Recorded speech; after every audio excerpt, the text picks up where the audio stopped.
It's about time.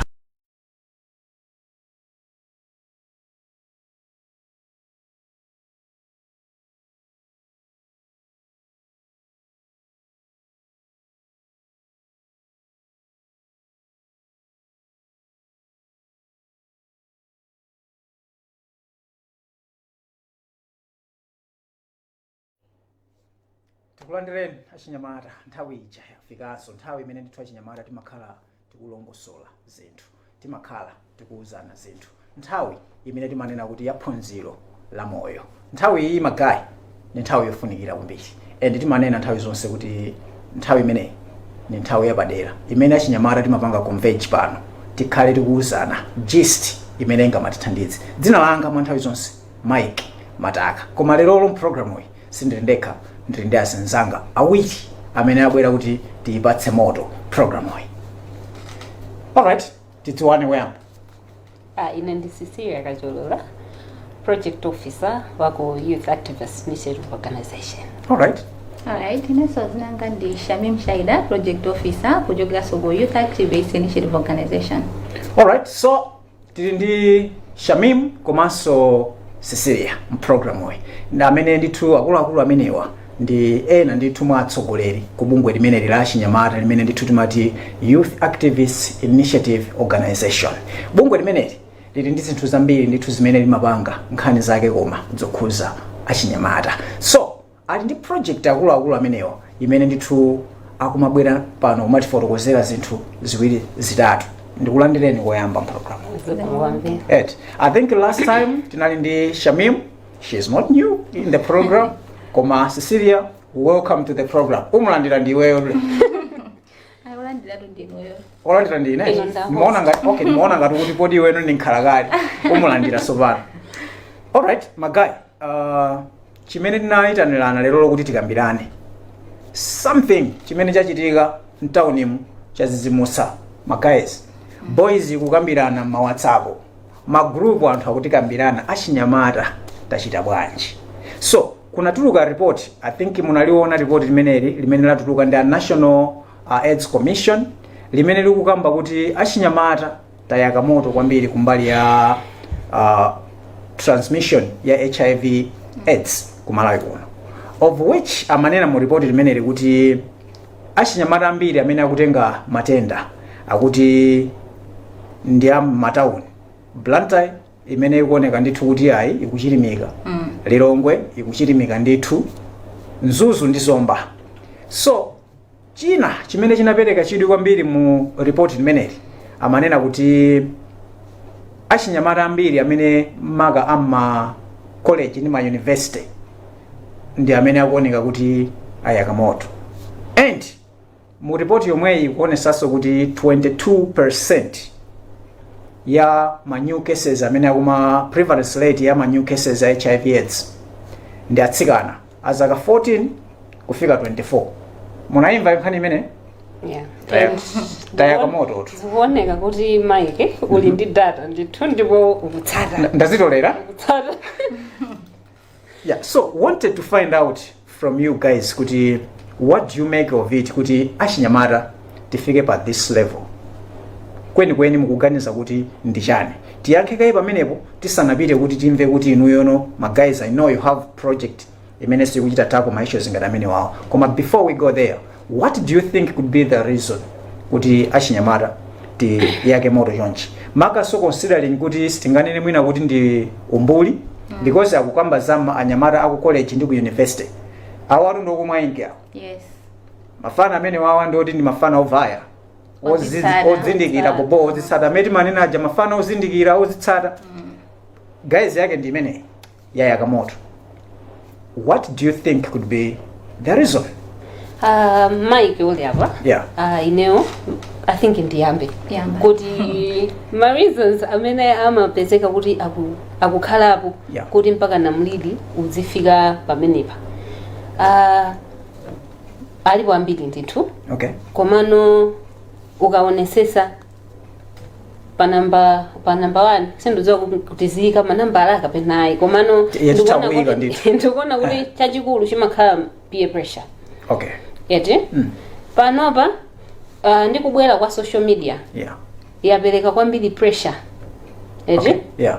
kuti like the pressure is getting worse Okay. pakati pa achinyamata Yeah. ndiona kuti okay ine nzanga ali ndi iPhone, ine iPhone sindikuifuna. Mukudana ndi ama iPhone. Yes, sindikudana. You are attacking anthu. No, Cecilia. No, sindikupanga attack Yeah. anthu ama iPhone. Yeah, but it's an example, yeah. It's an example, yomwe ili common Yes. masiku ano. Some good things. Technology. Yes. Aliyense akufuna ka Apple kakumbuyo Yes. konyema. ngati Yes. mulili panopa. Okay. Mulili wama iPhone. So ukufuna iPhone, yes, but then usungakwanitse kugula iPhone. Yeah. Upanga bwanji ndiwe munthu woshota. Yes. Komano like you're being pressurized kuti iPhone naneso ndigwiritse Ndikhale nayo ndisasalire mu technology. Exactly. Ndifuna zithunzi zowala HD kumwechekera pa phone. Sindikufuna kuti ndizioneka ngati ndajambulira wireless. Yes. Wamvesese? Kujambulira wireless. Kujambulira wireless. Yeah. Ndiyeno ndipanga bwanji Yeah. ma options akumakhala kuti atsikana nditi ma options tawo anyamataso nawo ngati kuli mashuga mamas akumakhala ma Ben 10 kumene they're calling it ma Ben 10. Okay. Ukoko nde kuti ngati kuli ena nde kuti khala kuti ma blessers Yes. chifukwa tingatengeno kuti pressure iyi kumabwera kwa atsikana okha though ujeni ya NAC inatulutsa kuti ambiri akumachuluka ndi atsikana. Komano pressure ikumabwera no kwa wina aliyense. Yes. O singakhala iPhone yokha aliyense akufuna kuti apange in place. Kuti ineyo zanga zikundiyendera pomwe zinthu sizinafike potani poyenda. Ndikufuna ndikhale yes, ndikufuna ndikhale ngati Mike. Pomwe Mike anayamba 5 years ago ine ndayamba pompano. Ndikufuna ndikhale pomwe iweyo uli.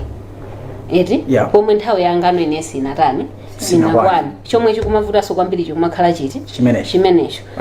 Point ina ndikuona ngati kuti pena imakhala kuti the relationship yomwe imakhalapo pakati pa ana ndi makolo awo.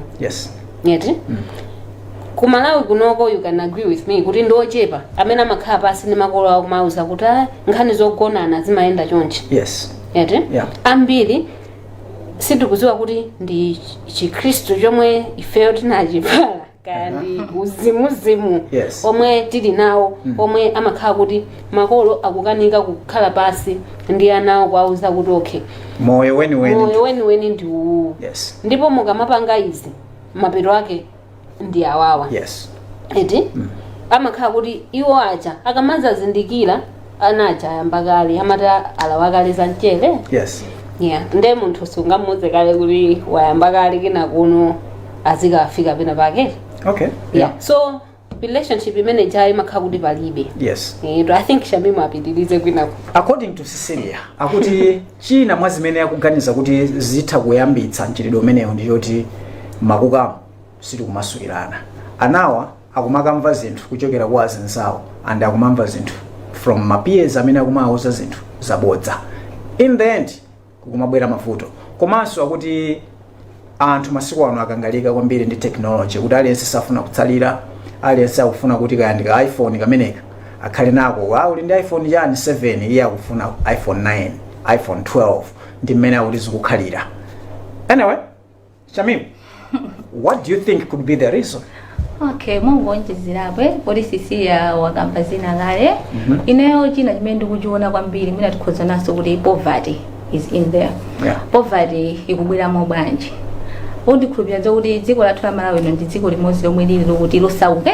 So zimapezeka so kuti kumakomo kumene tikuchokera makolo athu kubereka mwina pena so kuzipanga control kumakhala kutani kuvuta. So kubereka kukuvuta kuti uone kuti kodi ndikhaenda ana ngati then zipezeke so kuti umphauli pati pamene.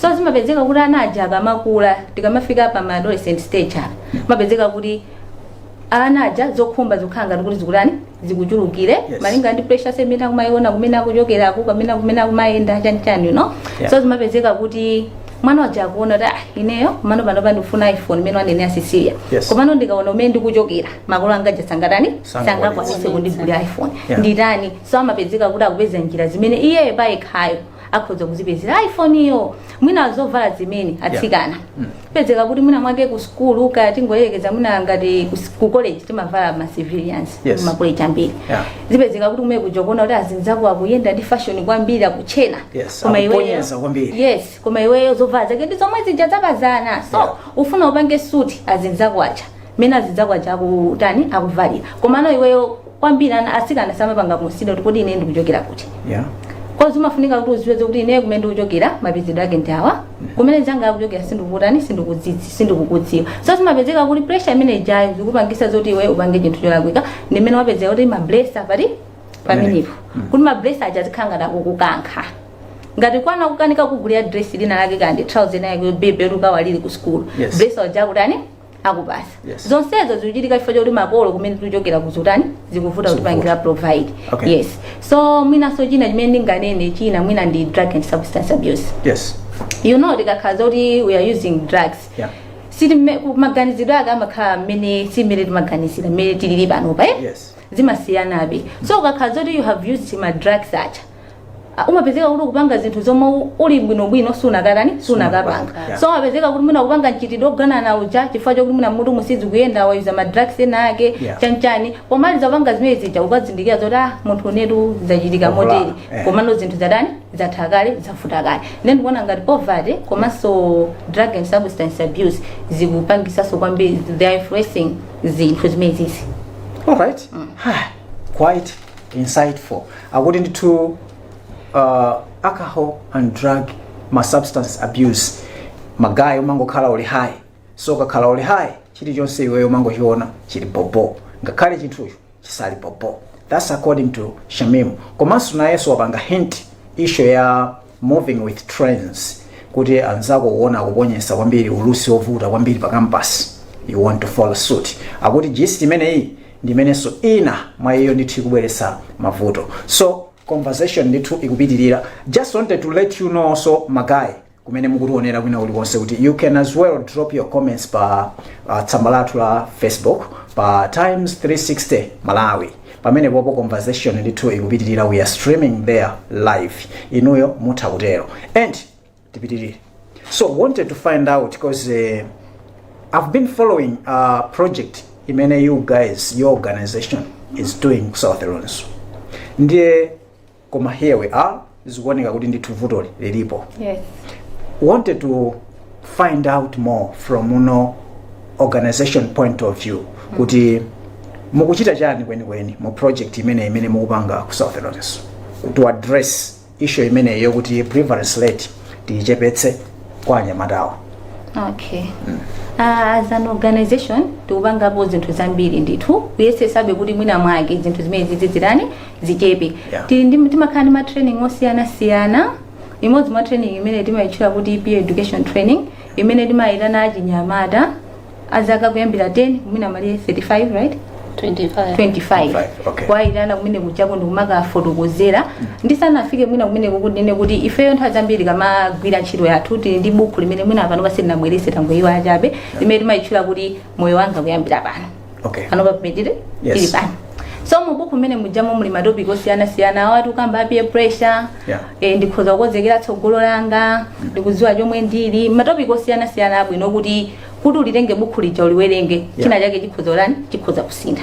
So timakhala ndi ma training osiyana amene mafotokozera achinyamata notatsikana okha amene timafotokozera achinyamata kuti kodi kuyipa kugonana ndi chani komanso kodi kugonana tikamati kugonana ndi chani kuti khulupirira zoti anthu ambiri amangoziwa pa surface kuti kugonana koma kodi kuti kugonana kweni ndi chani timafotokozera chonga choti akamapanga ma decisions awo azipanga zinthu zija kutani akudziwa kuzindikira kuti ndikupanga zakuti. So timakhala ndi ma training amenewa amene timakhala kuyenda mu maskulu ma primary school ma secondary school komanso ma communities nkumauzana aja chilungamo kuti tikapanga izi mapiro ake ndati awa kugonana ndi uku mukapanga zogonana panopa mapiro ake ndizizi choyenga naja zikhala akupanga ma decision abwino kuti tsogolo lawo mwina mwake likhale lotani lowala. Zinaso zimene timapanga timakhala ma awareness campaigns amene timatha kumayenda m'madera muchani ndi chinkuza mawu kumafotokozera so anthu since silingakwanise abweresa anthu osiyaje pamodzi so ena makhali m'misika ena makhali kuti timatha kumayenda mmene muja ndikumafotokozanso nkhani ngati zimene zija kuti uthenga uja uzikhanga kuti ukufalikirabe kuti anaja akamamva mwina maganizo azikhalabe akusintha kuti mwina mwake pamawa tingadzathe nkhani ngati zizi zimene ukamba zimene atiusanakizi mwina tikhuzosaza zimvaso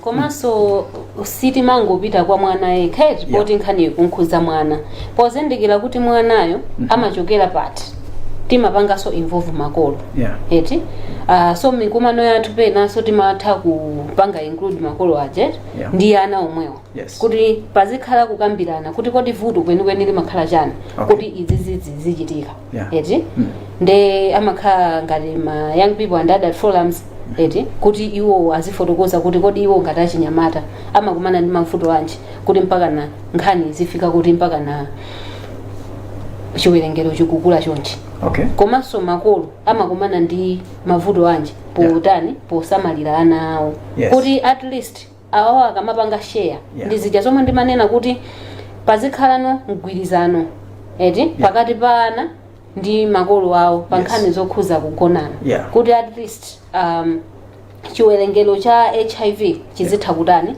kuchepa komanso pozindikira kuti si makolo okha amene amapanga raise ana amati there is an ecosystem of a child eti mwana uja amachokeranso ku community eti and ku community kuja samangokhalako anthu chonchoyi kumakhala mafumu ndi ma readers ena ndi ena eti timapanganso include ma readers ngati amene achawo eti kuti mafumu ndi ena ndi adindo osiyana eti amene amakhalapo mu ecosystem muja of a child kuti azitha kukhala ndi mikumanonso yokambirana pa nkhani zokhuza mavuto amene amachitika ma communities. Kumbukirani kuti program imene ndithu mukuonerayi ndi phunziro la moyo, program imene ndithu ife at times timayipanga mothandizana ndi anzathu amenewa ndithu Youth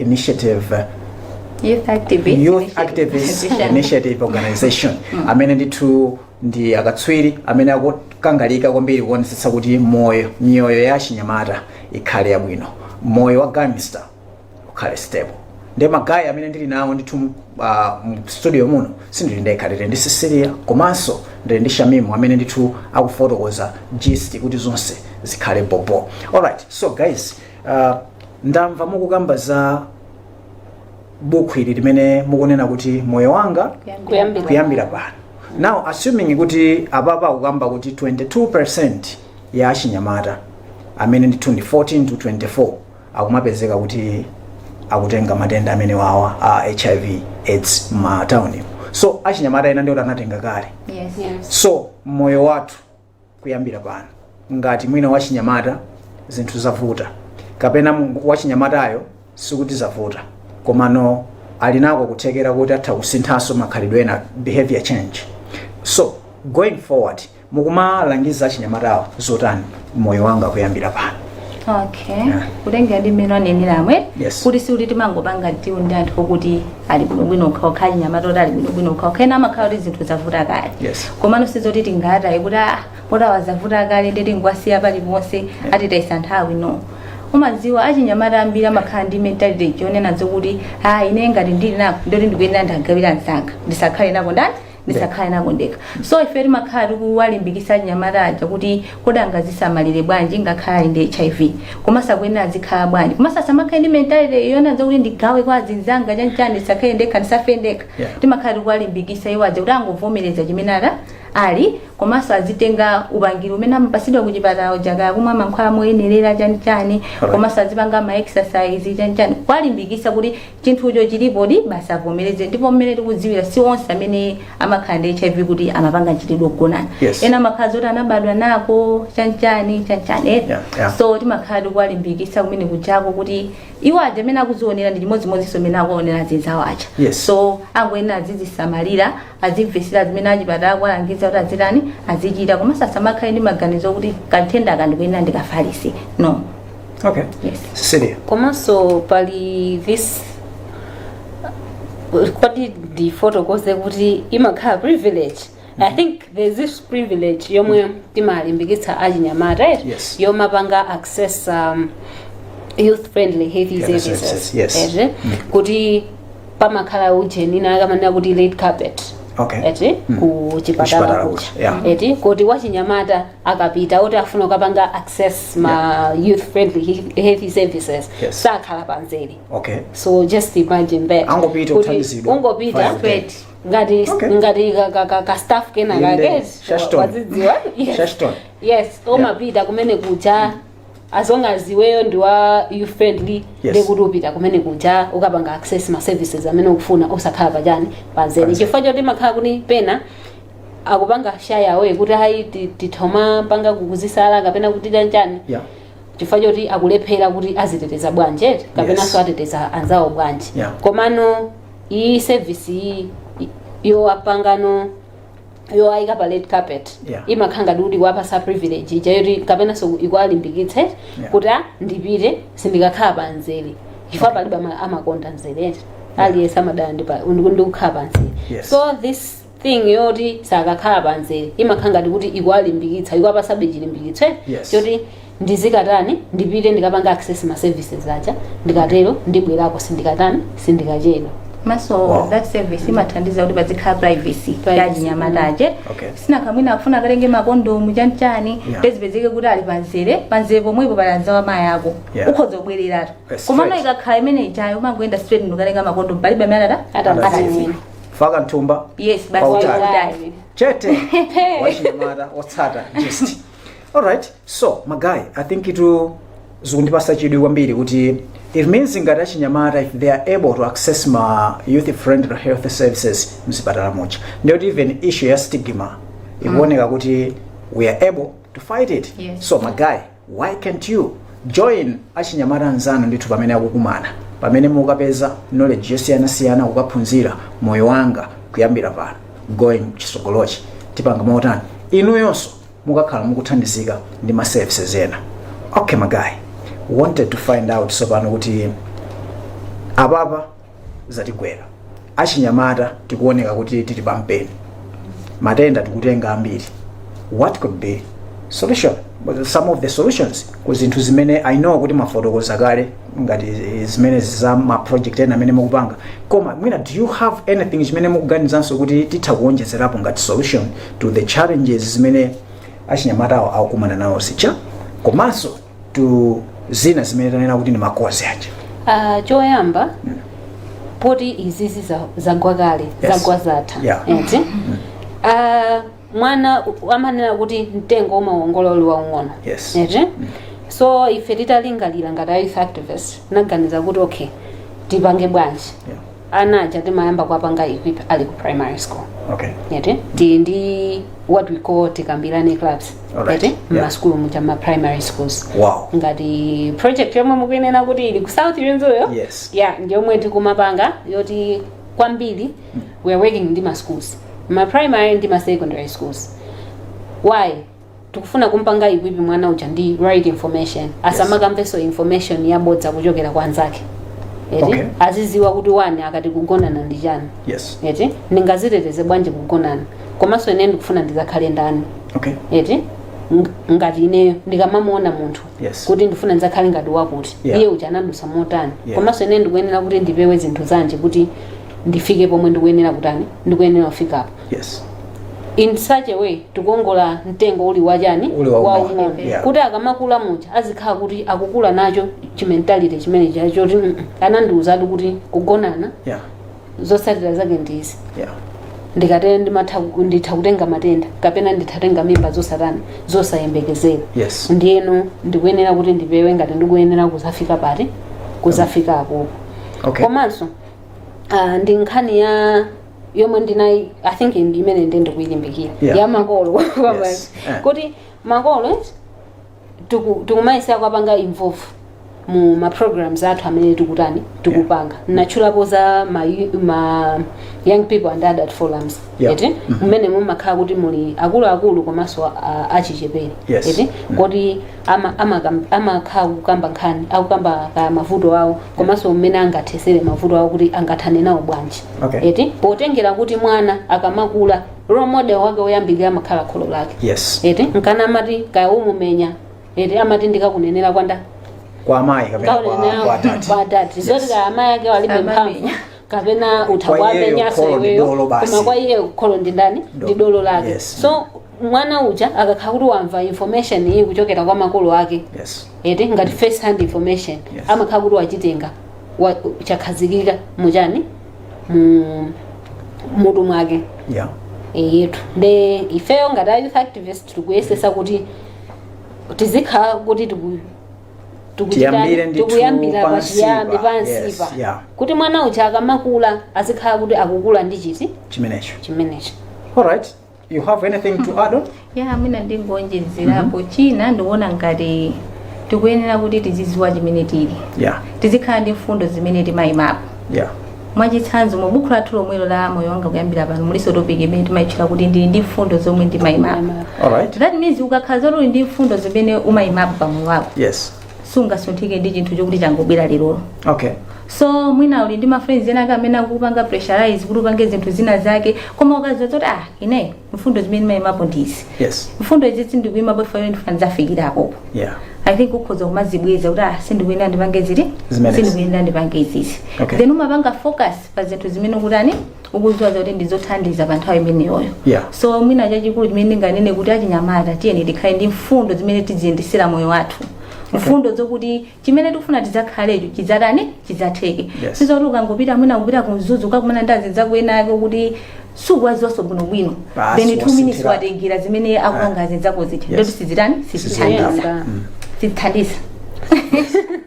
ndoti zimene zonse ndithandiza komano ukakhala ndi mfundo kuti ine asishami mshaida mfundo zanga ndi izi komanso mmene ndifuna ndidzafikire ndi skulu yanga kaya ndi chani chako ndi apo umadziwa zoti ndoti moyo wanga ndikuyenda ndiyende umo of course umakumana be ndi ma obstacles sungakani komano umadziwa ndi mwazimbira mwake ndizovuta be kuti zinthu ngati zizirani zizichitika komanso nkhani ya ma drugs tikuyenera tiziziletsaso anthu ife umaziwa zokuti ine ava ndifuna ndipite ku skulu munthu sungane zolopita ku skulu ukutenga mowa ndikumwa sirani sikwira siziendapo kumagwisa ntchito chichoyo siziendapo ndokhayeso pede ngalineyo wapanga zimene zijazo chiweto wapanga zimene zijazo then you are going wapansi sukwera ukumana ndi anthu ena ake apanga notice kuti munthu uyu aone kuti sali straight apezera pa advantage maona so since you are not the way you are china chake chili mwa iweyo si iweyo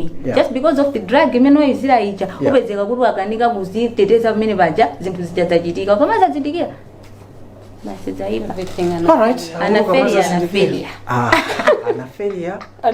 anafelia mwaimira pabwino magayi kumano topic makoma kwambiri unfortunately nthawi ndithu ikuoneka kuti yapita mapeto already imagine koma tili ndi zambiri zoti tikambe so I think next time tisakhala tikupitiriza komanso ndachita chidwi kwambiri ndi buku ili limene ndithu achinyamata akuphunzirira yes and achinyamata ku South Lonsu ndi madera ena amene mukufikira akupindula koma the reason why anyamata awo kumabweranso pano kuti tizikambirana gist ndiyo kuti even inuyo kumene muli kumaderanuwo nkhani yabwinoyi muimve so tikalakonda ulendo wina tizakambirane kwambiri za mfundo zimokuti chimene ndimayimira ndili ndi mfundo zomwe ndimayimapo ndili ndi mfundo zimene ndimayimapo tikufuna mfundo zimenezo tizauze anthu mfundo zathu ayi mfundo zoluzizo lipelengane na mfundo za yeso mazipanga weka amapanga eka according ndi mmene umafuna zimene ufuna usakhale ko zine singane mfundo zanga sizingagwire pa sisiria sizingagwire pa iwe uli nazo zako iye zake ineso zanga yes alright guys kuti iwe ukufuna demio wina akufuna juke wina akufuna ka benzi sitingakhale ndi mfundo zofanana waziziwa komano tonse tikuyenera kukhala ndi mfundo aliyense payekha kuti okay ine ujeni yanga kuti ndikwaniritse zomwe ine ndikufuna ndikuyenera kuti nditani eti komano ndikuyenera kuti nditani wakeyo akhale in the right way eti osati mpaka nano zifike sokuti anake ati tachukira tikhale so sizinaendi alright guys nthawi yatithera komabe just ma seconds 30 seconds just wanted you kumuuza wachinyamata kuti tichite bwanji moving forward kuti tikonze zinthu zimene zalakwikazi. 30 seconds.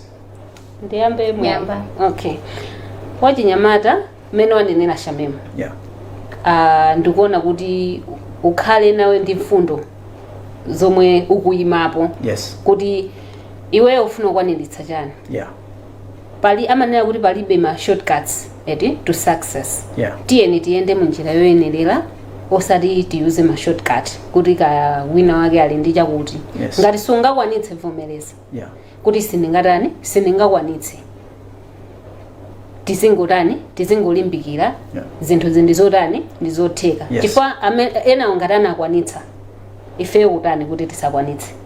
Ifeyo kutani kuti tisakwanitse. 30 seconds Shamemu. Alright. Ine mwina kwambiri ndikhanga kuti ndikuyankhula ndatsikane. Yep. Kutengera ndi report imene yachokera kunaki. Yes. Ndi zinthu zochititsa manyazi komanso zinthu zopsa kwambiri. Yes. Chimene ndingalangiza atsikana anzanga ndichokuti tiyeni atsikana tizivomereza chimene tili. Yeah. Tisamatengeke nda zimene azizatha kuchita zimene tikuona ma TikTok zimene tikuona pa Facebook no zimene zandizoti zongodutsa. Yes. Komano ife tiziwe chimene tili tiziwe chimene tikufuna tizachite tiziwe kumene tikupita. Yes. So ndikuganiza zoti tikaziwa chimene tili tikaziwa chimene tikufuna tifikire ndizovutabe kuti nkhani ngati tizizirani tiziziona. Komano ukaona nzako ali ndi bracer wagula iPhone nawo ukapeza bracer ungakhaze kuti sikuziona bwino. Yeah. Ukapeza bracer so zimene zonse mfundo zabwino. Ndizofoira. Ndikuona ngati kuti asizithandiza. Sizitithandiza. Yes. Siziyenda apo. Alright. Ndithu ndimene tamalizira programu iyi lero koma achinyamata anzathuwa atilangiza ndithu kuti there are no shortcuts to life. Ukapanga ma shortcut iweso moyo wako umayenda mwa shortcut. Zinthu siziyendapo apa if we are to borrow mawu a Shamemu. And lero programu isinali ndekha programu imene ya phunziro la moyo. Ndinali ndi nzangayo Shamemu Shaida and Cecilia Kajolola. Ineyo Mike Mataka. Ambiri momangoti mkaladi ena mmati ayi maduntu koma ungonenepera mkatimu. Ndimakunyadirani kwambiri achinyamata kuti nthawi zonse mumakhala pamenepo kuti tizikambirana zinthu zotikhuza kufikira nthawi ina pamenenso tidzakumane mpulogalamu yomweyi kwautali.